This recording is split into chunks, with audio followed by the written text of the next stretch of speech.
Open your Urdu notebook. सबसे पहले आपने मार्जिन लाइन लगानी है on the left side of the notebook. फिर तारीख लिखनी है, जैसे कि आज की तारीख है 27 जुलाई 2020। आज क्या दिन है? मंगल। आज का मेरा उन्वान है हरूफ तहज्जी। आज मैं आपको अलिफ और अलिफ मदा को लिखने के बारे में बताऊंगी।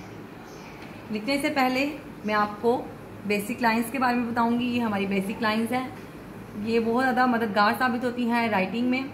Straight line, slipping line, slanting line, half circle, full circle and cross. I am right. मैं ब्लैक पॉइंटर से लिख रही हूँ, लेकिन बच्चों ने जब होमवर्क करना है तो उसे आपने लेड पेंसिल इस्तेमाल करनी है। अलिफ कैसे लिखते हैं? Straight line. Straight line. अलिफ की आवाज़ होती है अ आ अनार। Straight line. अ अंगूर। मेरे साथ लिखें, सब बच्चे मेरे साथ लिख रहे हैं। Straight line. काम बहुत नीट एंड क्लीन करना आपने। अ अंडा। Straight line. अ अम्मी जान। Straight line. अलिफ के बाद अलिफ मदा आता है, और अलिफ मदा को हम कैसे लिखेंगे? Straight line, straight line, slipping line and again straight line. अलिफ मद आ आम। Straight line, straight line, slipping line and again straight line.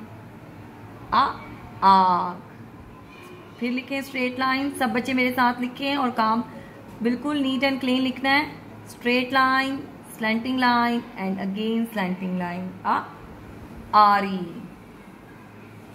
Straight line, straight line, slipping line and again straight line. अलिफ मद आ आग। Straight line, straight line, slipping line and again straight line.